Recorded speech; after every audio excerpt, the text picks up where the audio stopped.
మీరు ఒక పాయింట్ దగ్గర ఎలా నుంచుని ఉన్నారో, నుంచున్నప్పుడు ఒక వ్యక్తి ఈ డైరెక్షన్లో ఇలా లాగుతూ ఉన్నారు. ఈ డైరెక్షన్లో ఎలా లాగుతున్నారు, ఇదే పాయింట్ నుంచి మీరు ఇక్కడ నుంచిన తర్వాత పైనుంచి ఇలాగ మరొక వ్యక్తి లాగుతూ ఉన్నారు. మరి మీ కదలిక ఇటు ఉంటుంది అంటే ఈ డైరెక్షన్లో ఉంటుందా, ఫోర్స్ అప్లై చేసినటువంటి ఇలా అప్లై చేస్తున్నారు కాబట్టి ఈ డైరెక్షన్లో ఉంటుందా, లేదా పైన ఇలా అప్లై చేస్తున్నారు కాబట్టి ఇలా ఉంటుందా, అంటే మీ రిజల్టెంట్ ఎటు ఉంటుంది చెప్పాలంటే ప్యారలలోగ్రామ్ మనం ఉపయోగించవచ్చు అనమాట. సో ఒకే పాయింట్ దగ్గర టూ వెక్టర్స్ స్టార్ట్ అయ్యి సైమల్టేనియస్లీ అడ్జసెంట్ సైడ్లో ఇలాగా వెళ్తూ ఉంటే వాటి యొక్క రిజల్టెంట్ డయాగ్నల్గా వెళ్తూ ఉంటుంది కాబట్టి వాటిని ప్యారలలోగ్రామ్ ఉపయోగించుకొని మనము దాన్ని చేయొచ్చు అనమాట. సో ప్యారలలోగ్రామ్ను మనం ఇప్పుడు నేర్చుకుందాం రండి. సో ఇప్పుడు ప్యారలలోగ్రామ్ లా గురించి మనం మాట్లాడుకుందాం. సో ఇక్కడ ఓ అనే పాయింట్ దగ్గర పి అనే వెక్టర్, క్యూ అనే వెక్టర్, బోత్ ఈ vectors and both magnitude and డైరెక్షన్ని చూపించేటువంటి పి అండ్ క్యూ వెక్టర్స్ ఇలా సైమల్టేనియస్లీ ఈ పాయింట్ దగ్గర నుంచి ఇలా స్టార్ట్ అయ్యి ఇటు వెళ్తుంది, ఇది ఇలా స్టార్ట్ అయ్యి ఇలా వెళ్తుంది. సో మరి అది ఈ పీకి మరియు క్యూకి మధ్యలో యాంగిల్ తేటా అనే యాంగిల్ అనేది ఏర్పరిచి ఉంది. అంటే పి అనే వెక్టర్ ఇలా వెళ్తుంది, క్యూ అనే వెక్టర్ ఎడ్జసెంట్ సైడ్లో ఇలా వెళ్తుంది అనమాట. అంటే పి అండ్ క్యూ ఆర్ ఈ డైరెక్షన్లో వెళుతూ ఉన్నాయి.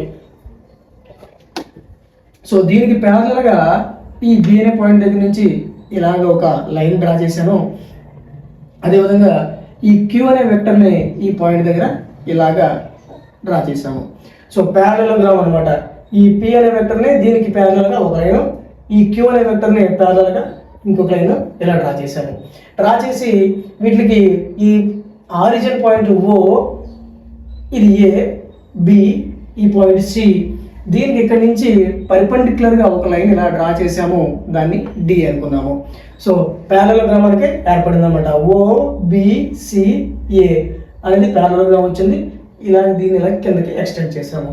అయితే ఇక్కడ పీకి క్యూకి మధ్యలో ఉన్నటువంటి యాంగిల్ తేటా కాబట్టి అదేవిధంగా ఇదే సేమ్ లైన్ ఎక్స్టెండ్ చేసాం కాబట్టి ఇక్కడ యాంగిల్ తేటాగా తీసుకున్నాము. ఇది పి, ఇది క్యూ, పీకి క్యూకి మధ్యలో ఉన్నటువంటి యాంగిల్ తేటాగా తీసుకున్నాము. అయితే ఇప్పుడు దీన్ని ఎక్స్టెండ్ చేసాం కాబట్టి సికి పర్పెండిక్యులర్గా ఉన్న డిస్టెన్స్ని డి అనే దాంతో మనం మెజర్ చేసుకున్నాము. అయితే తేటాకే ఎదురుగా ఉంది కాబట్టి క్యూ సైన్ థీటాగా తీసుకున్నాము. ఇది క్యూ కదండి, క్యూ సైన్ థీటాగా తీసుకున్నాము.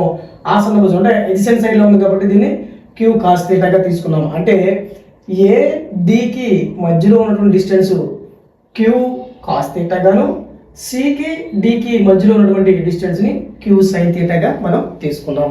సో ఇక్కడ నుంచి దీని రిజల్టెంట్ ఏంటి, అది వెక్టర్ యొక్క మ్యాగ్నిట్యూడ్ ఏంటి అనేది మనం ఇక్కడ చూద్దాం. సో ముందుగా ప్యారలలోగ్రామ్ లా మనం మాట్లాడుకుందాం.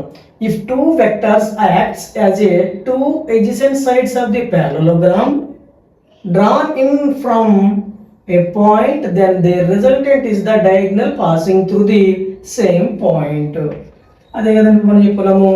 If two vectors are as a two adjacent sides of the parallelogram, two vectors తీసుకున్నాం. ఏంటంటి, పి అనే వెక్టర్, క్యూ అనే వెక్టర్, పి అనే వెక్టర్, క్యూ అనే vector, two vectors act as a two adjacent sides మనం తీసుకున్నాం. parallelogram drawn from a point, then their resultant is the diagonal passing through them. అంటే ఈ పాయింట్ నుంచి diagonal గా parallelogram draw చేసి diagonal వెళ్ళేదే resultant అని చెప్పేసి ఆర్గా తీసుకున్నాము. సో ఇదే ఆ డయాగ్రామ్ ఉన్నటువంటి దాన్నే పాయింట్స్ రూపంలో మనం మాట్లాడుకున్నాం. Let the two vectors P Q, P అనేది ఓ ఏ మధ్యలో ఉంది కాబట్టి ఓఏ, క్యూ అనేది ఏబి మధ్యలో ఉంది కాబట్టి ఓబిగా తీసుకున్నాము. ఇప్పుడు కాంపోనెంట్స్ రిజల్యూషన్ మనం మాట్లాడుకున్నాం కదండి. Horizontal component A D, Q cos theta అనుకున్నాం కదండి. హారిజంటల్ కాంపోనెంట్ ఏడి, ఇది హారిజంటల్ కాంపోనెంట్. అదేవిధంగా vertical component C D, vertical component సిడిగా తీసుకున్నాం. Vertical component of Q C D తీసుకున్నాం. అయితే ఏడి అనేది కాస్ థీటా, హారిజంటల్ కాంపోనెంట్ ఏంటి, Q cos theta, vertical component Q sine theta, అవే మనం తీసుకున్నాము. So as per the diagram. ఇప్పుడు మనము magnitude of the resultant of vector R, ఈ ఆర్ యొక్క మ్యాగ్నిట్యూడ్ ఎంత అనేది, రిజల్టెంట్ వెక్టర్ యొక్క మ్యాగ్నిట్యూడ్ ఏంటో మనం ఫైండ్ అవుట్ చేసే ప్రయత్నం చేద్దాము. సింపుల్గా అది ఒక ట్రయాంగిల్లో ఉంది చూడండి. ట్రయాంగిల్ సిఓడి, ట్రయాంగిల్ ఓసిడి, ఇక్కడి నుంచి ఈ ట్రయాంగిల్ మనం తీసుకున్నాం. ఈ ట్రయాంగిల్లో తీసుకుంటే చూడండి రిజల్టెంట్ అనేది ఓసీ స్క్వేర్, పైథాగరస్ సిద్ధాంతం చూడండి ట్రయాంగిల్లో O C square is equal to O D square. O D square ఇది పర్పెండిక్యులర్గా ఉన్నటువంటి డిస్టెన్స్ ఎదురుభుజము, O D square plus C D square కింద ఉన్నటువంటి ఎడ్జసెంట్ సైడ్లో ఉన్నదని మనం తీసుకున్నాము. సో ఇప్పుడు మనం ఏం చేస్తామంటే ఓడి అంటే ఏంటి, ఇది ఇక్కడ నుంచి ఇక్కడ ఉన్నటువంటి డిస్టెన్స్ ఓడి. ఈ ఓడి మనకు రావాలంటే ఓఏ ప్లస్ ఏడి, ఓడికి రావాలి అంటే ఓఏ ప్లస్ ఏడి. సో దీనికి స్క్వేర్ ఉంది కాబట్టి O A plus A D whole square plus C D square తీసుకున్నాం. సో ఈ టర్మ్ని మనము A plus B whole square రూపంలో ఉంది కాబట్టి A square plus B square plus 2ఏబిగా తీసుకున్నాము ప్లస్ సిడి స్క్వేర్ యాజ్ యూజువల్గా మనం రాసుకున్నాము.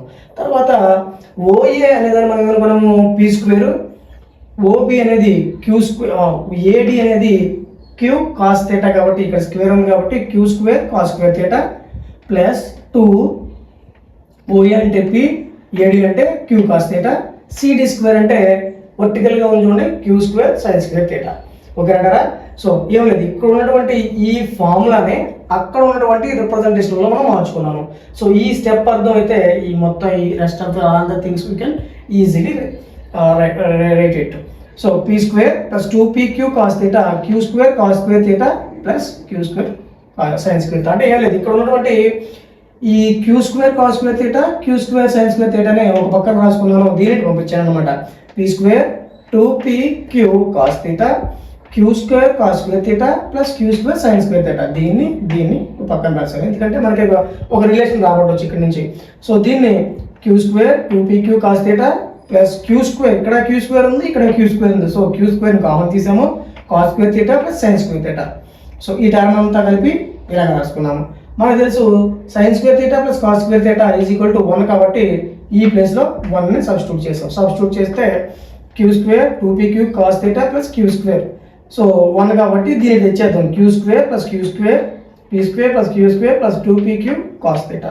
సో రిజల్టెంట్ ఆర్ కావాలి కాబట్టి R is equal to square root of ఈ ఇక్కడ స్క్వేర్ ఉంది కదా దీన్ని పంపించేస్తాం, రూట్ అవుతుంది P square plus Q square plus 2pq cos theta whole power రూట్లో ఉంటుంది అనమాట. ఇది రిజల్టెంట్ వెక్టర్ యొక్క రిజల్టెంట్ ఆర్ అనేది రావడం జరిగింది, మ్యాగ్నిట్యూడ్ ఆఫ్ రిజల్టెంట్. ఇప్పుడు డైరెక్షన్ వద్దాం. ఈ డైరెక్షన్ వచ్చేటప్పుడు మనకి ఈ ఆర్ అనేది రిజల్టెంట్ ఆర్ అనేది ఈ పీతో ఆల్ఫా అనే యాంగిల్ చేస్తుంది. అదే రాశారు, let R makes an angle alpha with the P, vector పీతో చేస్తుంది. అప్పుడు మనము ట్రయాంగిల్ సిఓడి ఈ ట్రయాంగిల్ మనము తీసుకుందాం. ఈ ట్రయాంగిల్ తీసుకుని మనం దీన్ని రిజాల్వ్ చేద్దాం. tan ఆల్ఫా అంటే ఏంటి, ఇది సిడి బై ఓడి అంటే sign theta by cos theta కదా. సో సిడి బై ఓఏడి అంటే ఓఏ ప్లస్ ఏడి, ఇది కలిపితేనే వచ్చేది ఇది. సో అంచేత క్యూ సైన్ థీటా బై ఇదేమో పి, ఇది queue cos theta, queue sine theta by P plus Q cos theta. ఇప్పుడు మనకు కావాల్సింది ఈ ఆల్ఫా అనే యాంగిల్ కదా ఎంత రిజల్టెంట్ వెళ్తుంది అనేది. సో ఆల్ఫా ఈక్వల్ టు ఈ ట్యాన్ అని పంపించేస్తే tan inverse Q sine theta by P plus Q cos theta.